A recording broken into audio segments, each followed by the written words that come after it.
piece, and a lot of my pieces are inspired by the elders in my family. I have beautiful photographs, vintage photographs, tintypes, works on glass of various family members that go back several generations. And I have letters and cards and all sorts of memorabilia that I kind of relate to. And to bring that up, I used to call myself a story painter. I really believe everyone has at least one story in them.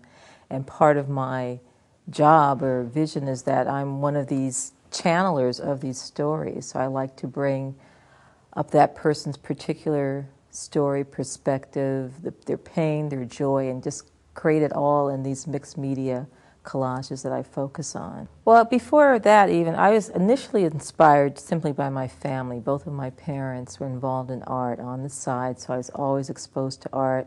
My mother would set up art projects in the yard and have us all, my three brothers and myself, at the table painting and doing different projects, mostly fine art painting more than crafts projects. So I was always surrounded by art and artists, and it was a natural part of my life. And when I went away to college, I initially majored in fine arts at Berkeley. When I was in the 5th and 6th grade, I felt kind of isolated in my school. It was a predominantly Japanese school, and the kids were they were not very friendly. They were very cliquish in the sense that most of their parents had spent time in internment camps. And when they came out, instead of kind of sympathizing with the few black families in the neighborhood, they kind of felt like they had to be more American now, just prove that they were super Americans by adopting a lot of the racist behaviors of the majority at the time. So it was a very kind of isolating kind of experience being in that school. And I remember one teacher, Miss Smith, was so kind to me and encouraged my art and my writing, because I'm a writer as well. And that felt good, simply to be acknowledged for that talent that I had demonstrated back then. And my whole family really was involved in the arts. So I knew I had it, but to not be acknowledged made you question yourself. Well, am I any good? No one's saying I'm any good. But when you figure out why they're not saying it, then you kind of look for validation elsewhere. Then when you get it as a child, it just kind of re-energizes you. Do you remember a specific time when she gave you those compliments? Well, I remember the class working on a mural, and she assigned the central piece for me to do, and that was really a privilege to do that, and I did well and felt good about it. So I remember that particular time. Do you remember her coming up to you and what she said? Or?